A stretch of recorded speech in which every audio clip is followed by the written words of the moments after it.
Just a day to the exercise, hectic preparations are underway. That's right. We're talking about the civil defense security drill that is going to be carried out at least 244 locations across the length and breadth of the country. And the last such drill was conducted in the run-up to the 1971 war between India and Pakistan. Now, several high-ranking officials, including DG Civil Defense and DG NDRF, they attended a high-level meeting at the Home Ministry called on by the Union Home Secretary, Govind Mohan. And the meeting took stock of the preparations for the mock drills in these 244 civil defense districts of the country. Mock drill preparations, they are underway across the country as well. And the last time such mock drills were conducted was back in 1971. The drills, they include the operationalizing of the air raid warning, the sirens, training civilians on civil defense aspects. All of this is going to be done to protect themselves in the event of a hostile attack, and of course cleaning bunkers and trenches. That is all the more important when you're talking about in the face of a war, of a potential escalation at the border front, how to keep your own people and property secured. The other measures are of course provisions for crash blackout measures, early camouflaging of vital plants and installations, and updating and rehearsing the evacuation plans time and again to make sure everything goes according to plan in the face of a hostile attack by the enemy. The mock drills, they also include the operationalizing of the hotline and the radio communication links and a proper marriage of that linkage with the Indian Air Force. It also includes testing the functionality of control rooms and shadow control rooms, and the civil defense exercise and rehearsal would be carried out across 244 categorized civil defense districts in the country.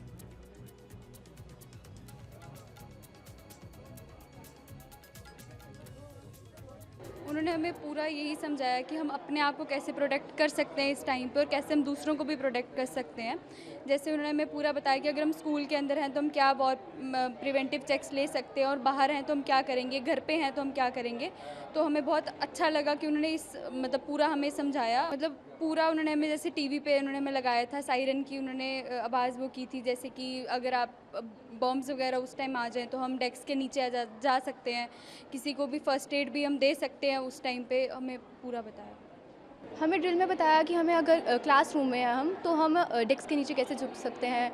यहाँ पे siren की sound लगाई है, हमें practice भी करवाया कि कैसे करना है, डेस्क के नीचे छुप जाना, या फिर हमें कैसे छुप कर जाना है। अगर हम घर में हैं तो हमें घर में कैसे रहना है, कैसे सेफ रखना है अपने आप को, और अगर हम बाहर हैं तो हम किसी सेफ बिल्डिंग में जाके भी छुप सकते हैं, यहाँ पे कहीं और भी जाके छुप सकते हैं।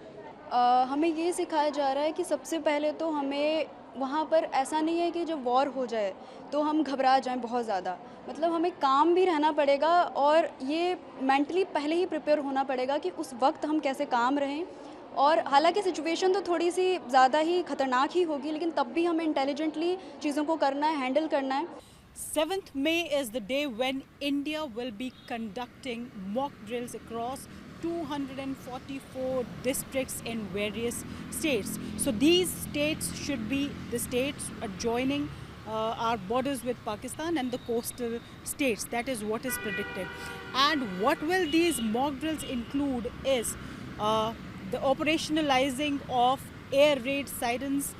In case some air raid happens, then sirens will go off. This is what the scenario will be created. A real-time scenario will be created where sirens will be operationalized. There will be blackouts.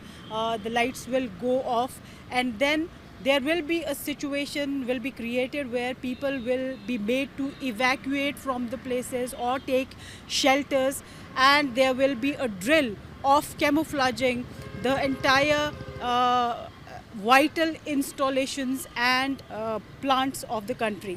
So all these drills will go on 7th of May, and all the agencies which have been asked to conduct these drills in 244 districts of the country have been asked to prepare for it and prepare the citizens of India for any eventuality. That is what is the motive of these mock drills.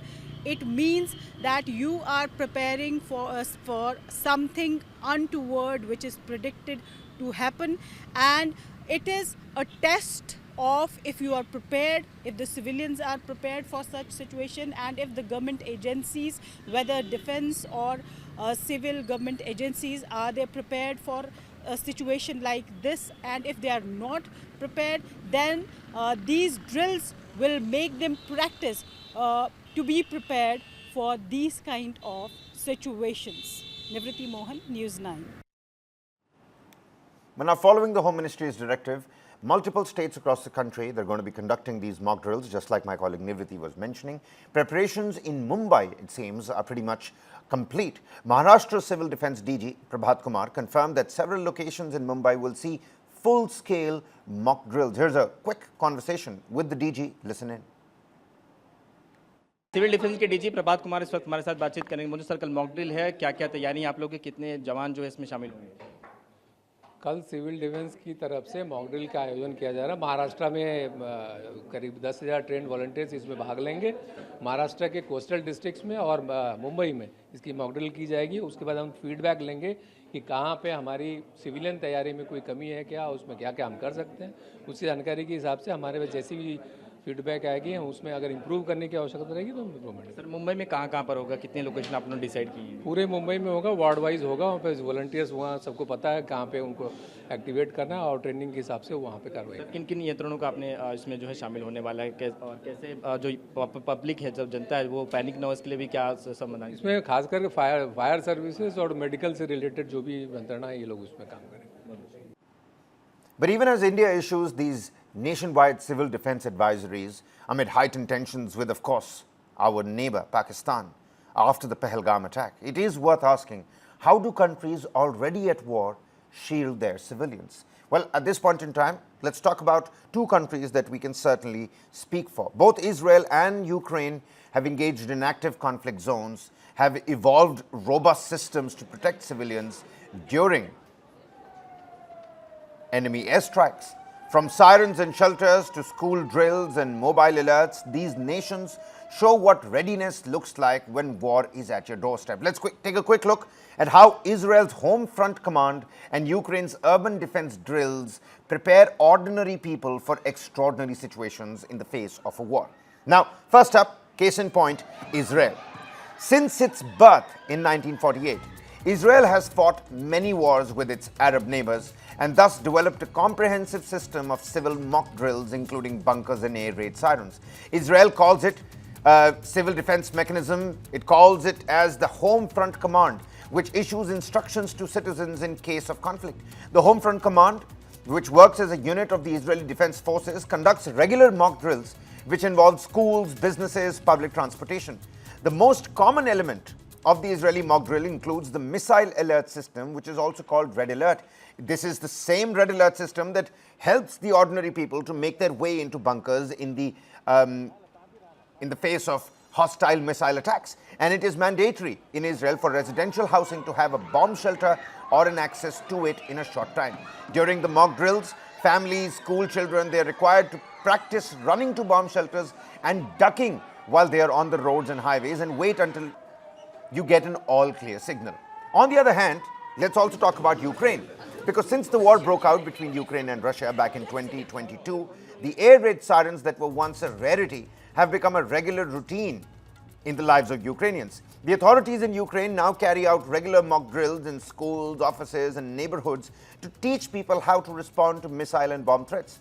The people are also given training in first aid, evacuation protocols, and running to shelters, just like we saw in Israel. The Ukrainian government has also developed an app called Air Alert to warn people in real time about missile warning and thus swifter responses. The local authorities in capital Kyiv and other cities organize monthly drills that include swift evacuations from buildings, emergency, medical aid, you name it. The officials have also retrofitted metro stations as bomb shelters. Signages have been put up directing people to run to these protected areas.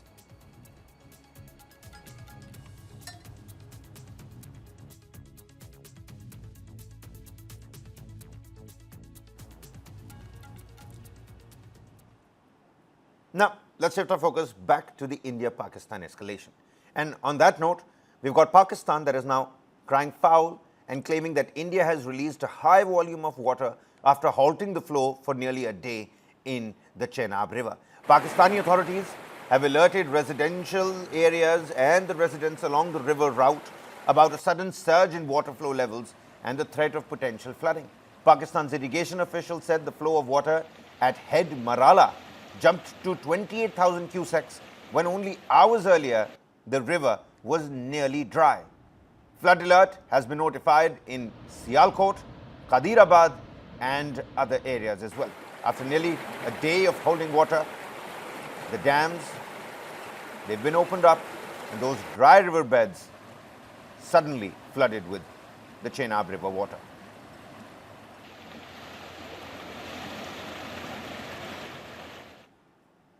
But then again, even as preparations are underway for the mock drill, there's no end to the political blame game over the Pahalgam attack. You've got Congress President Mallikarjun Kharge. He's hit out at the centre, saying that the government itself has admitted to an intelligence failure. He questioned why no preventive action was taken despite prior knowledge. Listen in to what the Congress President had to say. साथियों, देश में जो चल रहा है वो सब आपके सामने है। 22 तारीख को देश में एक बहुत बड़ा भयंकर आतंकवादी हमला हुआ। 26 बेगुनाह लोग मारे गए और सरकार ने ये माना कि इंटेलिजेंस फेल्यूर है, इसको हम सुधारेंगे। जब ये मालूम है आपको, तो आप अच्छी व्यवस्था क्यों नहीं करें? ये हमारा पहला सवाल है। जब इंटेलिजेंस लोग आपकी रक्षा के लिए ये कहते हैं आप जाना मुनासिब नहीं है, तो आप वही बात अपने इंटेलिजेंस लोगों को, सिक्योरिटी को, वहां के पुलिस को, वहां के बॉर्डर फोर्स को आपने क्यों नहीं इत्तला दिया और क्यों ये सुरक्षित लोगों का सुरक्षितपन क्यों नहीं किया? ये पूछता हूं मैं। Meanwhile, the United States is backing India in its war on terror. House Speaker for the United States, Mike Johnson, has condemned the Pahalgam terror attack and announced that the Trump administration will help India with resources as well. Listen in. I think India is a very important. Yes, we have great sympathy for what's happening over there, and we want to stand with our allies. I think India is a very important partner to us in so many ways. I hope that the trade negotiations will work out well between the two countries. No one asked me about tariffs. I'm glad. But a critically important relationship for us, and such a large population and such an important country. And India has to stand against terrorism there as well. We'll do everything we can in the U.S. to support those efforts. And I think that's all part of this relationship as it develops. The Trump administration clearly understands the importance of that relationship and clearly understands the importance, the threat of terrorism. And so I think if that threat is increased, I think you'll see the administration. My belief is that they will focus more energy and resources and time to help assist with that. That's certainly our hope. So. Well, the United Nations Security Council, it came down heavily on Pakistan as well. This happened at a closed-door consultation over tensions with India and the Pahalgam terror attack. Now, the members grilled Islamabad over Pakistan-based terror group Lashkar-e-Taiba's involvement in last month's Pahalgam carnage, in which 26 tourists, Indian nationals, 25 tourists, beg your pardon, one Kashmiri local and a pony ride operator were killed by the terrorists in cold blood. Islamabad's attempts to internationalize the situation has failed, with the members of the global security body flagging Pakistan's nuclear rhetoric as an escalatory factor. They also expressed concern over Pakistan's recent missile tests. Pakistan, one of the 10 non-permanent members of the council, had requested the UNSC's Greek presidency for closed consultations in view of tensions with India. The other members of the UNSC include the veto-wielding permanent ones: China, France, Russia, United Kingdom, and the US. Algeria, Denmark, Greece, Guyana, Panama, South Korea, Sierra Leone, Slovenia, and Somalia are among its non-permanent members. And during the talks that lasted for over an hour, the UNSC members condemned the terror attack and highlighted the need for accountability at the hands of Pakistan. They also brought up that the tourists were targeted in Pahalgam based on their religion. As per the report, they refused to accept Pakistan's false flag narrative on the Pahalgam carnage and asked it to sort out its issues bilaterally with India.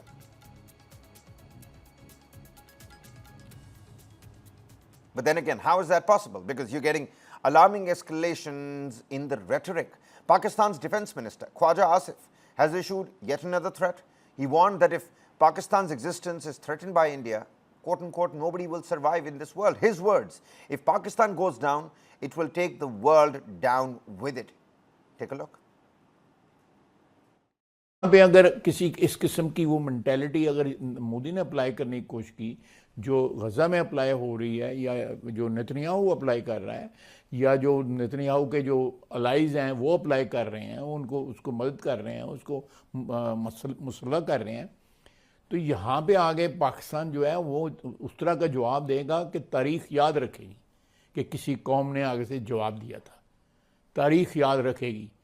Sir, India Pakistan हम अगर हमारी existence ख़तरे में पड़ी, हमारे ख़िलाफ़ इस किस्म का कदम उठाया गया कि पाकिस्तान को जो है खुदा न खास्ता जो है हमारी जो एग्जिस्टेंस है वो ख़तरे में हुई, तो फिर जो है अगर हम नहीं तो कोई भी नहीं है फिर। Well, and even as that rhetoric now enters the escalation talks, let's also tell you about Pakistan ramping up for confrontation. At least that's what the defense outlay on paper suggests. So with tensions flaring after the deadly terror attack in Jammu and Kashmir's Pahalgam, Islamabad is now planning to boost its defense budget by a massive 18%. And that's over rupees 2.5 trillion earmarked for the military in its upcoming financial plan.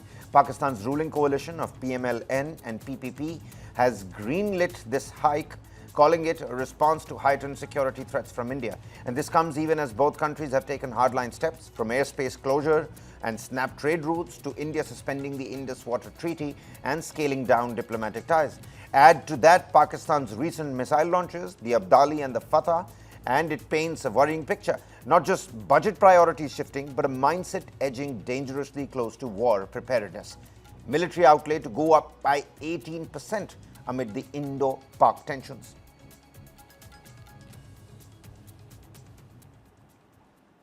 All right, then shifting our focus, a story that we've been tracking from the state of Karnataka ever since the morning, because there are allegations of assault on Kannadigas by security guards from Bihar, Odisha and Nepal, namely at Kangeri apartment. This is an apartment complex in Bengaluru, and it has sparked tensions in the city.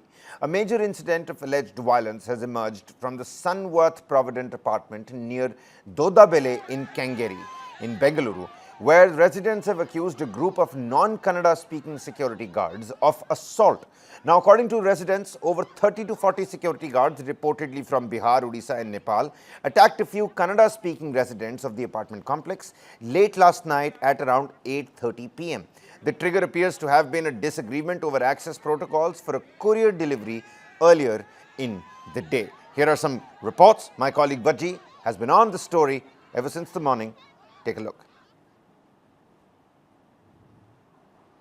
Providence Sunworth apartment issue has snowballed into a language row where the victims allege that they were beaten up by close to 30-40 people from Odisha, Nepal and other places because they had questioned them with regards to the delivery boy coming to the apartment.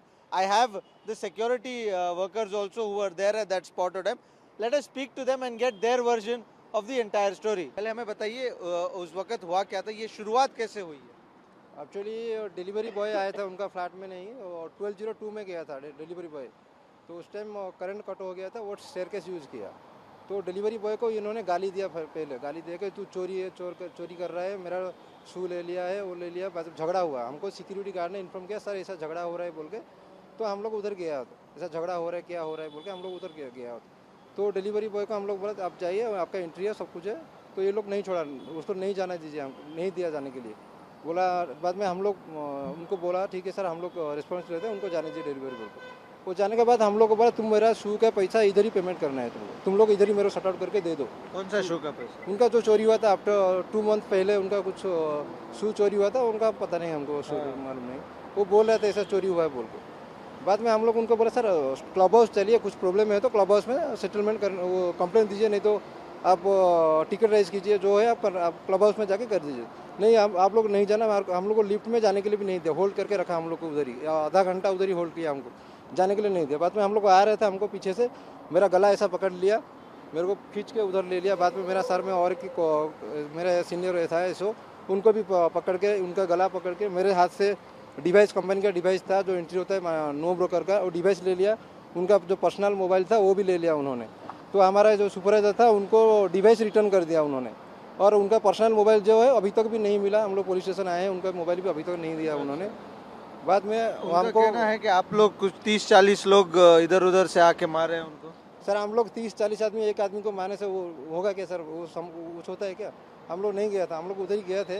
उनका हमारा mobile जो है उनको पूछने के लिए, मेरा sir mobile return कर दो हमारा, हम मोबाइल दे दीजिए सर हमको, मगर मोबाइल नहीं दिया। उन्होंने उल्टा पुल्टा बात कर गाली देगा, ये जालो रे पुलिस स्टेशन में, क्या करना है तुम, कल उधर देखेंगे पुलिस स्टेशन में। Well, moving on, shifting our focus to the Met Gala 2025 that unfolded on Monday night at the Metropolitan Museum of Art in New York City, that grand iconic place, welcoming a glittering array of celebrities from around the world. And this year's theme, Superfine, Tailoring Black Style, with the dress code Tailored for You, celebrating the elegance and influence of black men's style and tailoring amid the global glamour. India made a powerful and stylish mark with some of its biggest names walking the iconic Met Gala carpet. Take a look at this. Superstar Shah Rukh Khan, he made his much anticipated Met Gala debut, turning heads in an all-black ensemble designed by Sabyasachi Mukherjee. The actor complemented his look with bold Sabyasachi jewels, including a statement K necklace embodying the regal charm he is known for. Of course, Isha Ambani, a Met Gala regular, she returned to the prestigious event in an elegant ensemble by Anamika Khanna. Her presence reaffirmed her status as a global fashion icon as well. And then, of course, add to that list Kiara Advani, who marked her first appearance at the Met Gala with not one but 2 debuts, her own and her baby bump. The actress chose a sculptural Gaurav Gupta creation that beautifully blended futuristic design with maternal grace. And global icon Priyanka Chopra, or should I say Priyanka Chopra Jonas, beg your pardon, made a dramatic entrance in a custom Balmain outfit featuring power shoulders, polka dots and a chic hat and gloves, a look that seamlessly balanced drama and sophistication. Her husband also with Priyanka Chopra Jonas. And the night's undeniable showstopper was Diljit Dosanjh. The singer proudly showcased Punjabi heritage in an off-white regal outfit designed by Prabal Gurung, bringing a rich cultural flair to the black tie affair. Of course, on other notable Indian appearances included Natasha Poonawalla in dazzling Manish Malhotra couture, and entrepreneur Mona Patel, who stunned the Tom Brown and surprised everyone by walking the carpet with her robotic dog, Vector. Adding to the Desi pride, Manish Malhotra himself made a stylish appearance on the Met Gala steps.